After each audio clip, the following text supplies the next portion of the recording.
Hello दोस्तों, मैं हूं डॉक्टर संजू और आज हम बात करेंगे डिस्मेनोरिया के बारे में। डिस्मेनोरिया का मतलब होता है पीरियड्स के दौरान दर्द होना। अगर आपकी माहवारी के दौरान आपको दर्द होता है साथ में, तो इसी को हम डिस्मेनोरिया कहते हैं। बहुत ही कॉमन है टीनेज गर्ल्स के अंदर, फीमेल्स के अंदर, कि जब उनको मेंसेस शुरू होने वाला होता है तो उनको दर्द होने लगता है। सबसे पहले तो हम इस डिस्मेनोरिया को दो पार्ट्स में डिवाइड करते हैं। दो तरह का होता है, एक को बोलते हैं प्राइमरी डिस्मेनोरिया, दूसरा होता है सेकेंडरी डिस्मेनोरिया। अगर प्राइमरी डिस्मेनोरिया की बात करें तो देखिए, प्राइमरी के अंदर कारण जो होता है दर्द का वो सिर्फ पीरियड्स होता है, यानी कि आपको पीरियड स्टार्ट होने की वजह से आपको पेन होता है। इसके अलावा कोई दूसरी परेशानी नहीं होती है। सेकेंडरी डिस्मेनोरिया की बात करें तो इसमें पीरियड्स के दौरान जो दर्द होता है उसके कई दूसरे कारण हो सकते हैं। आपके पेट के निचले हिस्से में कुछ दूसरी ऐसी प्रॉब्लम्स होती है जिसकी वजह से आपको पीरियड्स के दौरान दर्द हो सकता है।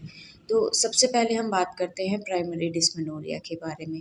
देखिए, प्राइमरी डिस्मेनोरिया जो होता है वो ज़्यादातर टीनेज गर्ल्स में ज़्यादा दिखाई देता है। जैसे ही पीरियड आपके स्टार्ट होंगे उसके एक दिन पहले से आपको दर्द शुरू होने लगेगा और फिर पीरियड्स के ख़त्म होते होते वो पेन अपने आप सबसाइड हो जाएगा, यानी कि ठीक हो जाएगा। कि जब शुरुआत में बच्चियों में मेंसेस स्टार्ट होता है, यानी कि मेनार्की की जो एज होती है, उसमें कुछ साइकिल्स जो पहले की होती है वो एन ओव्यूलेटरी होती है, यानी कि उनके अंदर ओव्यूलेशन नहीं होता है, तो उस दौरान पेन नहीं होता। लेकिन कुछ टाइम के बाद, यानी कि 5 से 6 महीने के बाद, साल भर बाद ओव्यूलेशन आपकी बॉडी में जब होने लग जाएगा तो उसके बाद ये पेन्स आपको पीरियड्स के दौरान महसूस होने लगेंगे। सेकेंडरी डिस्मेनोरिया में पीरियड्स के दौरान दर्द किसी और कारणों की वजह से होता है, कोई दूसरी पेल्विक पैथोलॉजी होती है जिसकी वजह से पीरियड्स के दौरान पेन होता है। तो अगर हम प्राइमरी डिस्मेनोरिया की बात करें तो देखिए, ये आपकी टीनेज में स्टार्ट होता है, यानी कि जब आपको मेनार्की आती है तो उस दौरान ये शुरू होने लगता है।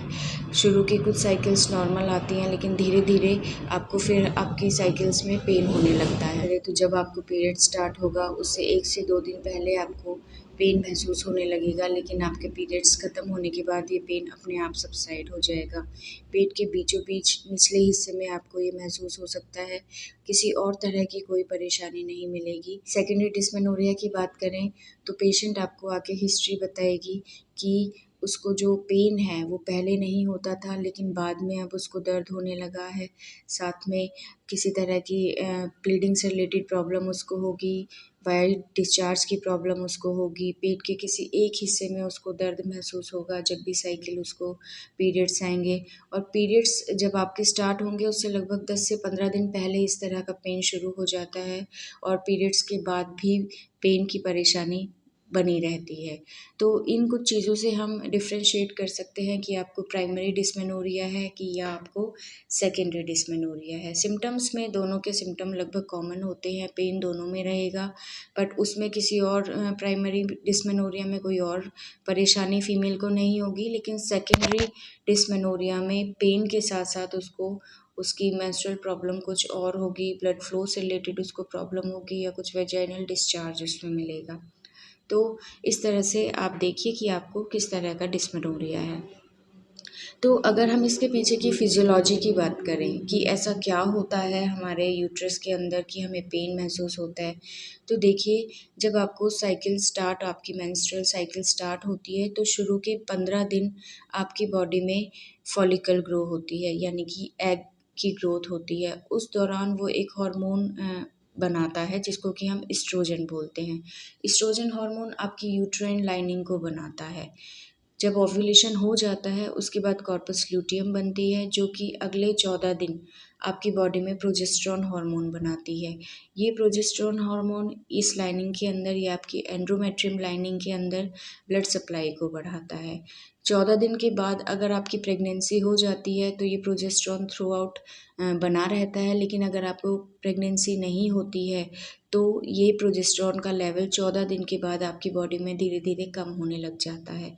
इसके कम होने से जो एंडोमेट्रियम लाइनिंग होती है उसके अंदर ब्लड सप्लाई कम हो जाती है, जिसकी वजह से वहाँ पे कुछ एजेंट्स प्रोड्यूस होते हैं जिनको कि हम प्रोस्टाग्लैंडिन्स बोलते हैं। ये जो फैक्टर्स होते हैं ये एक तरह से पेन इंड्यूसर का काम करते हैं। इन प्रोस्टाग्लैंडिन्स की वजह से ही आपको वहाँ पे सीवियर क्रैम्प्स महसूस होते हैं और पीरियड्स के दौरान दर्द होता है। कुछ फीमेल्स में ये नॉर्मल लेवल में बनते हैं प्रोस्टाग्लैंडिन्स, तो उनको दर्द इतना नहीं होता, लेकिन कुछ फीमेल्स को बहुत ज़्यादा अमाउंट में ये प्रोस्टाग्लैंडिन्स बनते हैं, तो ऐसी फीमेल्स को पेन बहुत ज़्यादा फील होता है। ट्रीटमेंट की अगर हम बात करें तो ट्रीटमेंट में ऐसा कोई मेन्स नहीं दिया जाता, सिर्फ आपको पेन किलर्स दिया जाता है। आप अपने पेट की किसी गर्म चीज़ से सिकाई करिए। प्राइमरी डिस्मेनोरिया के लिए बस ये 2 चीज़ें काफ़ी होती हैं, जबकि अगर आपको सेकेंडरी डिस्मेनोरिया है तो आपको आपके डॉक्टर आपको जिस तरह की प्रॉब्लम होती है उसके अकॉर्डिंग आपको ट्रीटमेंट एडवाइस करते हैं। बट जनरली इस तरह की प्रॉब्लम में आपको ओरल कंबाइंड पिल्स दी जाती है। एस्ट्रोजन और प्रोजेस्टेरॉन दोनों तरह के हार्मोन्स दिए जाते हैं आपको, जिससे आपकी साइकिल रेगुलर होती है और पीरियड्स के दौरान आपको पेन कम होता है या ना के बराबर होता है। तो ये ट्रीटमेंट था इसका डिस्मेनोरिया का। देखिए बहुत ही कॉमन है, टीनेज में ये चीज़ हर दूसरी फीमेल को मिलती है, बट किसी तरह की कोई प्रॉब्लम नहीं होती। हाँ, अगर आपको बहुत ज़्यादा प्रॉब्लम होती है, जैसे कि सेकेंडरी डिस्मेनोरिया के बारे में आपको मैंने बताया कि इसमें पेल्विक पैथोलॉजी कोई इन्वॉल्व होती है, तो ऐसे केस में आप अपने डॉक्टर से ज़रूर मिलिए। वो आपकी प्रॉब्लम्स के अकॉर्डिंग आपका अल्ट्रासाउंड करवा के देखेंगे कि क्या प्रॉब्लम है आप में, और उसके अकॉर्डिंग आपको ट्रीटमेंट दिया जाएगा। तो ये डिस्मेनोरिया के बारे में था। आपको कैसा लगा हमें ज़रूर बताइए, और अगर आपके किसी तरह की कोई क्वेश्चन है तो हमें कमेंट बॉक्स में आप कमेंट कर सकते हैं। और नेक्स्ट वीडियो को देखने के लिए प्लीज़ चैनल को सब्सक्राइब ज़रूर करें।